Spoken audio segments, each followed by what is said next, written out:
Are you going to just sit there? As compared to what? Standing? Not standing, rowing. Rowing? Hadn't planned on it. So you expect me to shoulder the this? burden? No, but I do expect you to do all the rowing. And why is that? Coming here was your idea. My idea? I've made it very clear that I don't believe in the exercise. The rowing? No. Imagine that's wonderful exercise. So I had to watch all of Loki again to get this script down and the video made. 2 things we need to talk about. 1, we need to talk about Loki and the Disney original show, right? And 2, we need to talk about the theory of time and how all of this is just bananas as far as theories go. Big shout out to all of you for coming back, a big shout out to my editor, and a big shout out to our time overlords for letting us ramble on about nothing. Sound good? No. Oh well, let's go. Loki is an American television series created by Michael Waldron for the streaming service of Disney Plus, based on the Marvel Comics featuring the character of the same name. It is the 3rd television series in the MCU produced by Marvel Studios, sharing continuity with the films of the franchise. The series takes place after the events of the film Avengers Endgame circa 2019, in which an alternate version of Loki created a new timeline. Walden serves as head writer, with Kate Hernan directing for the first season. Tom Hiddleston reprises his role as Loki from the film series, with Gyugyu Malparam, Wumi Mosuki. I'm gonna say all of these names really wrong. There's a lot of people, okay? There's so many people. I'm just going to give my editor stuff. They're going to throw the names up there. And also, Owen Wilson's also in this, and I feel gypped somehow because I didn't get a single wow. But hey, I think he asked for that, so that's fair. That's fine. Right, filming began in February 2020 in Atlanta, Georgia, of all places, but was halted in March, right, not even a month later, due to that which we must not speak of, the COVID-19 pandemic, which I think is dumb. Because all of this shit, because I am recording this as of March 1st, so a bunch of other stuff has gone on in the world, which is just gonna make COVID miraculously disappear. Rudy, mark my words on that. You owe me money because I made a bet with you on that. Anyway, June 9th, 2021 is when Loki first premiered. Its first season consisting of only 6 episodes, which was a crime. I loved this show so much. And while I can't wait for, and I hope we get at least more stuff out of it, more answers for it, and at least one Owen Wilson wow in season 2, since we didn't get any in season 1. I'm still salty about that. I know I'm off topic, but I can't wait for season 2 because all of this, right? The entire series is based off of personal choice and how your choices might ruin stuff for somebody else. All of this, right, sounds super legit until spoilers, you find out no, it's not. All of it is set up to be a very fast-paced, very think piece, and overall a well-done show that I give a solid 10 out of 10. And now comes the part where I have to sound a lot smarter than I am. Loki's based on the multiverse theory of time. Now, for those of you not in the know, and me, because I had to look all of this up and watch so many science shows to get a better grasp on this just means that the universe we live in now is only one of 100 billion other possible universes to be born into. So yes, there is a universe where the end of the world happened. Yes, there is a universe where dinosaurs are still running around. And yes, there is even a cyberpunk or steampunk version of you running around somewhere too. And for those of you about to be like, but what about the anime? Yes, all of it is yes. In one universe or another, something has changed so drastically that it is now the new normal. So here's where it gets sticky, right? Because the concept of the multiverse arises in a few areas of physics and also philosophy.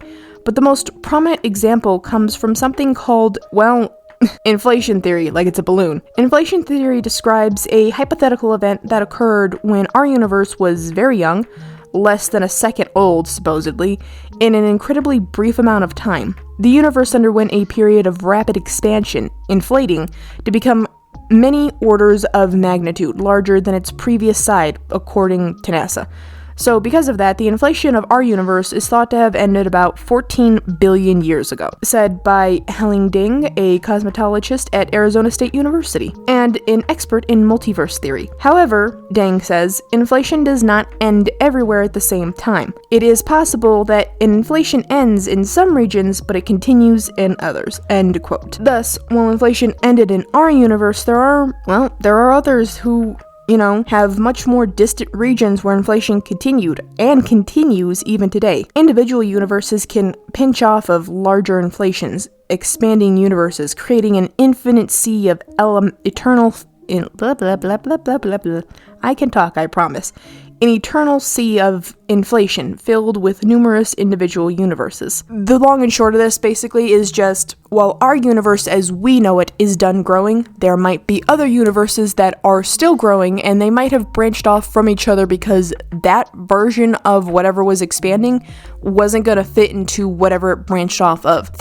I'm trying to think of a good example without sounding like an idiot, and all I could think of genres of like books, right? There's sci-fi young adult fantasy, and then there's sci-fi adult fantasy.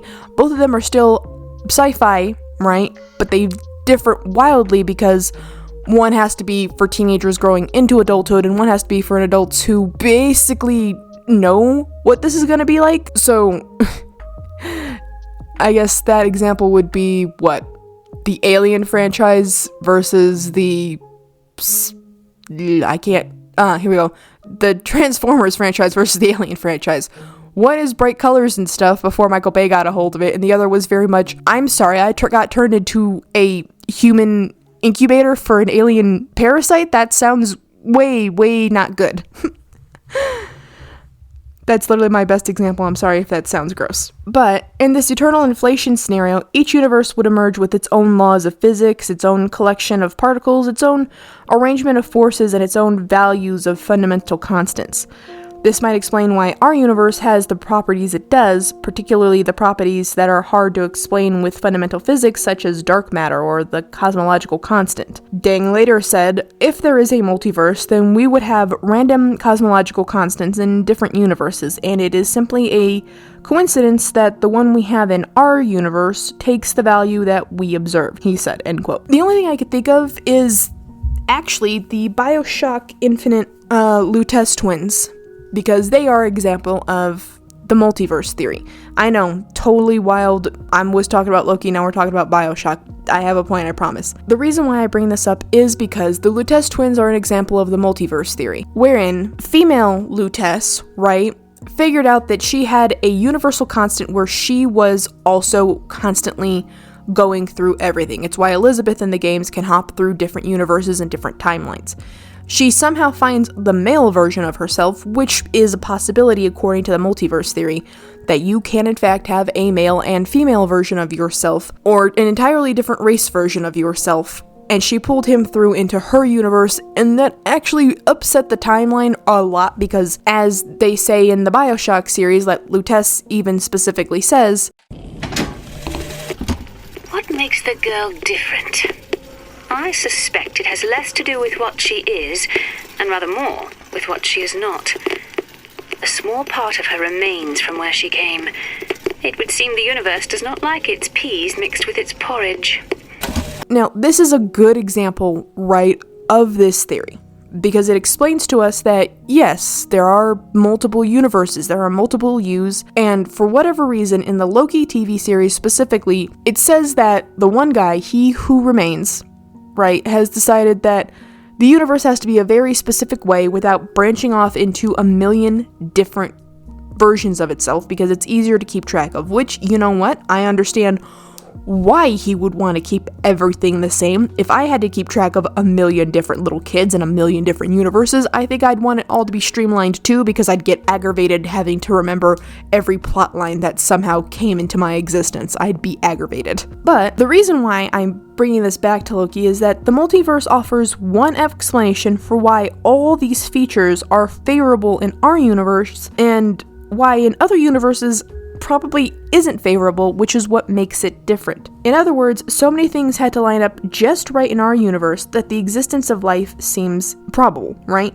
And if there was only one universe and it likely shouldn't have life in it, then it shouldn't exist at all, which is just a really nice way of saying everything that happened to create the Earth we know it now had to go exactly as planned for us to get here now, which is just, yeah, I guess so. But also, the biggest piece of evidence for the multiverse is that life exists, particularly intelligent life, capable of making cosmological observations, right? That's the thing. I'm not saying right like it's a question, like I'm questioning myself. I'm saying right because it's my spacer word. All of this falls apart when you take into consideration the funnel theory. What is that? Well, you've seen a funnel before, right? Use it to transfer a large amount of liquid into small-mouthed containers without spilling. At the top of this funnel sits life in general, in all of the universe, from gas giants to meteors. In this funnel theory, right, I have to stop saying that. In the funnel theory, right, it doesn't ring any bells. It also goes by the great filter theory for those of you who are more inclined to this. I just call it the funnel theory because it sounds better. In context for the Fermion paradox, in whatever presents non-living matter from undergoing abiogenesis in time to expand life everlasting as measured by the Cavendish scale. Which, Rudy, if you could throw that up, I'd be much appreciated. Thank you.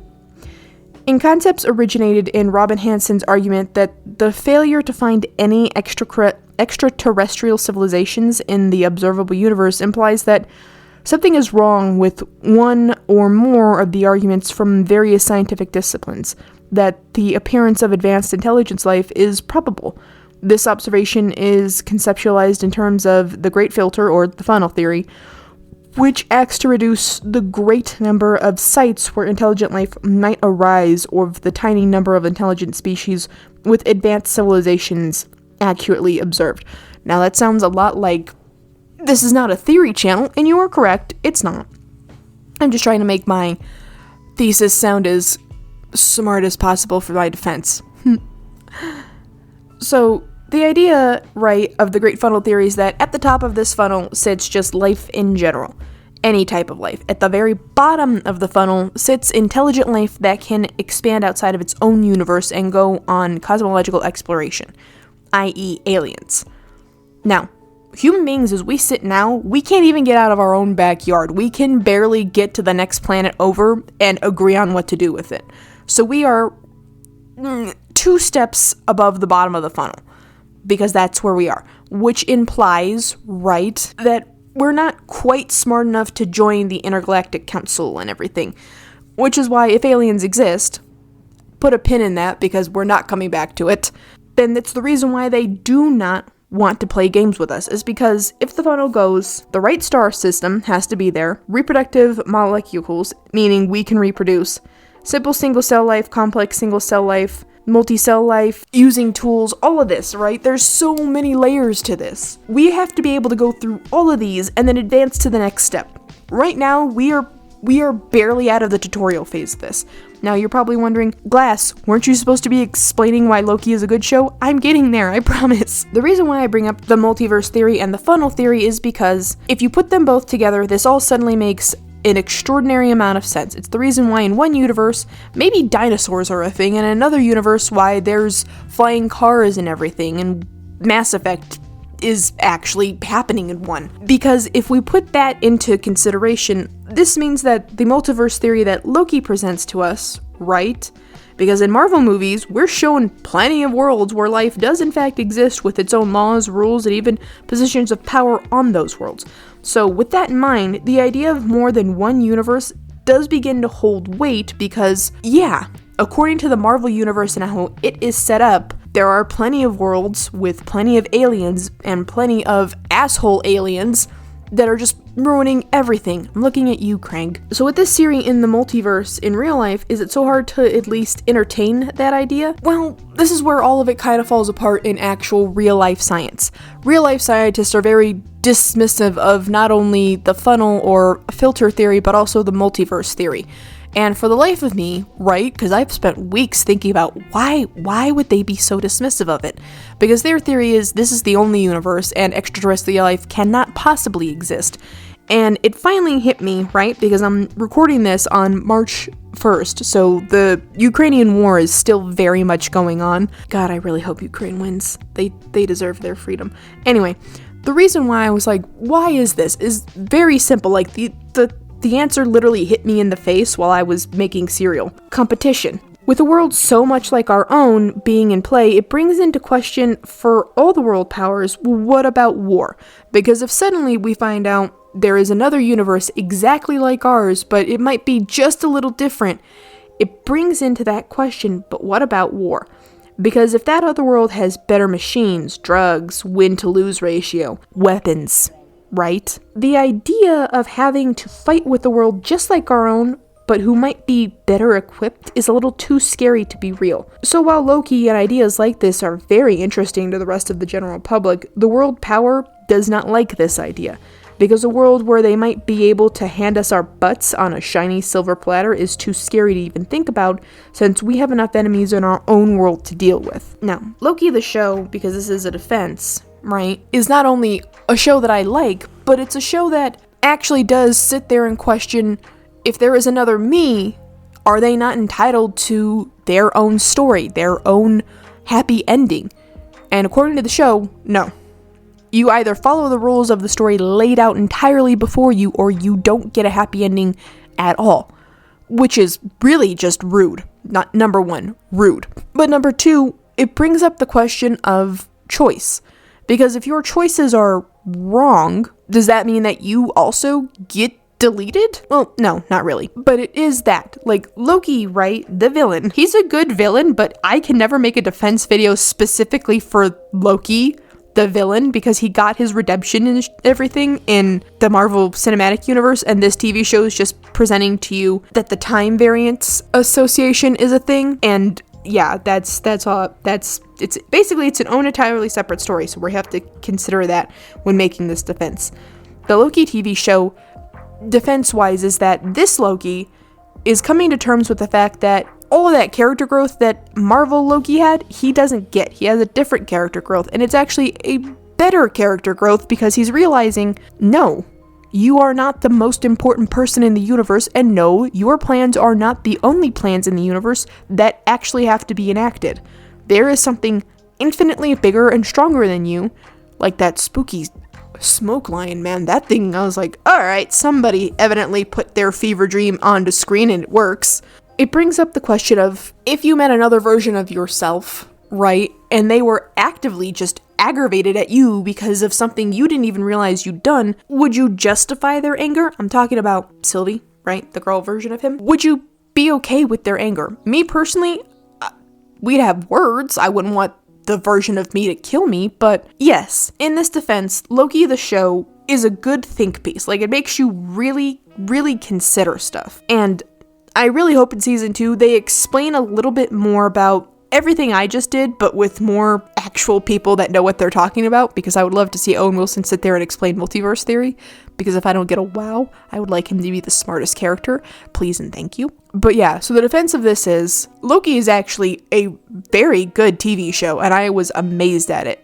And before you ask, yes, I will do WandaVision as soon as I am done rewatching it. So the defense of this is, yeah, the multiverse theory, right, not only could hold weight, but also when you take into the fact that the great filter or the funnel theory is applied to that, yeah, no, it's very, very, very much probably real that there is probably multiple versions of you. And that should not scare you, but it should at the very least interest you. I'm going to put all of my socials down in the description. Rudy, put your socials down in the description. Big shout out to all the Patreon supporters. We love you so much, and thank you so much for popping in again. To those people who have just decided to click on this video for the giggles. I will see you all next time. Bye-bye.